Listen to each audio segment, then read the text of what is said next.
It spans 32 miles around Tyler, and safety has been talked about for years in East Texas, almost debated, and pretty much the community has given it many names, like none very flattering at all, like Fatal 49 to the terrible toll. But the big question is, how do we fix things? KETK anchor Judd Baker is lining up with the subject tonight in a special report called The Infamous Toll 49. We begin with breaking news at the top of the hour. At least one person is dead after a crash on Toll 49. One person is dead after an accident on Toll 49. On Toll 49. Toll 49. It's been the talk of Tyler for years. I won't drive it myself. People sharing their concerns about the safety of Toll Road 49. I feel like I take my life in my hands when I go down that road. The conversation garnering so much talk, it's expanded to a Facebook page dubbed The Terrible Toll 49. It's filled with people sharing their experiences with the road, but their frustrations don't stop there. Unlike normal roads overseen by TxDOT, Toll 49 is owned by the Northeast Texas Regional Mobility Authority, aka NetRMA. RMAs are ways TxDOT opens the door through private investments in the transportation system. Through open records requests, we obtained complaints filed with NetRMA. The documents list several oppositions for the possible expansion of the roadway, but also mention making safety a higher priority for the existing stretch of road. So what's so unsafe about Toll 49? I decided to find out for myself.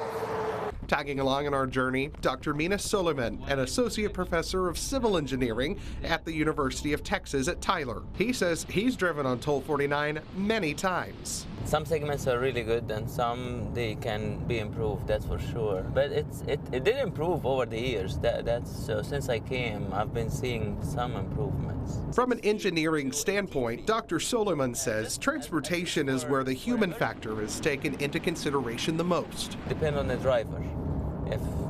Even if you have the best roadway ever, and if the driver is not familiar with the road or under certain influence, or they're just a careless driver, again, something's going to happen. How do engineers prepare for that? Dr. Suleiman says transportation engineers have to interact with drivers by installing features like rumble strips, clear markings, proper sight distance, and proper signage. Safety features, he says, Toll 49 already has. So with all of these safety features, I wanted to see just how terrible Toll 49 is when it comes to the number of wrecks that the road sees. The Texas Department of Public Safety providing KETK News crash statistics from 2017 to 2022. The number of crashes that turned out to be fatality crashes was surprising to me. According to DPS Sergeant Adam Albritton, in that 5-year period, Toll 49 had 292 crashes. Of that number, 12 were fatal. I think Toll 49 has got a lot of notoriety because a lot of the crashes that happen on there do get a lot of press release.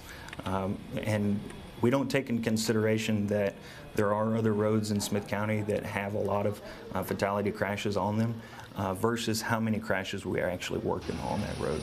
But what are the causes of those crashes? Sergeant Albritton says 66% of those fatal crashes were due to speeding or crossing the center line. When it comes to these wrecks, do you think it is fair to blame the road? The answer is really a mixed yes and no. Even to an equivalent percentage would be, again, the driver, the vehicle performance, the weather condition, as well as the roadway itself. I don't think that the road is to blame. The factors that go into that as far as distracted driving and speeding are the factors, and those crashes that happen on Toll 49 are preventable. But what further measures can be taken on a road that already has standard safety features? Dr. Suleiman says the shoulders of the road could be widened. Section, but at least a good chunk of Loop 49, I barely see maybe 4 feet worth of a shoulder. Shoulder is, again, now we see, again, the shoulder now is expanding. I can park my car here in case of any emergency, but in other stretches, the shoulder is almost none. It's barely the rumble strip on the sides. Suleiman and Albritton say barriers could be an added benefit. And this is where the research study will show us is there is a significant improvements by adding a physical barrier versus a rumble strip, or between having a rumble strip and doing nothing. I think that could be an improvement, that if they put a cable barrier or a concrete barrier in between the two lanes there, it might make it a little safer because the majority of the crashes are people that are crossing over the center line. The biggest improvement, making the road 2 lanes in each direction. We reached out to NetRMA for an on-camera interview to discuss the safety features of the toll road. They declined our interview request, but did say, quote, NetRMA listens to the input from our community on Toll 49 and considers facts and information contained in accident investigation reports. Also sharing a list of improvements it says have been made over recent years, like widening areas to accommodate more passing lanes, and other features, like rumble strips in the center line, vertical delineators, and audible center line stripping. I don't believe that Toll 49 is any more dangerous than any other road.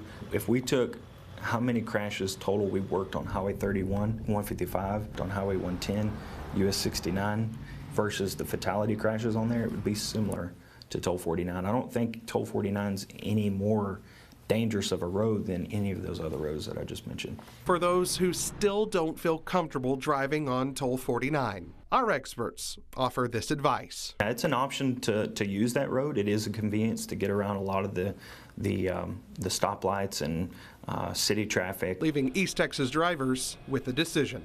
It's a personal choice, and you gotta balance between your personal experience, what you've heard, how much time are you going to end up saving driving on the facility versus how much you are investing to drive on it. Judd Baker, KETK News. Okay, this right now, we knew that you'd be asking us. So NetRMA's gross toll revenue last fiscal year was more than $19.7 million. So we asked to see if they had commissioned studies to see what the cost of adding barriers to the center line would be. But they say they don't have a documented study to show the estimated cost of those barriers. For a very in-depth look at the history of the road, its safety, and the future of Toll 49, please go to KETK.com. It's there 24 hours a day.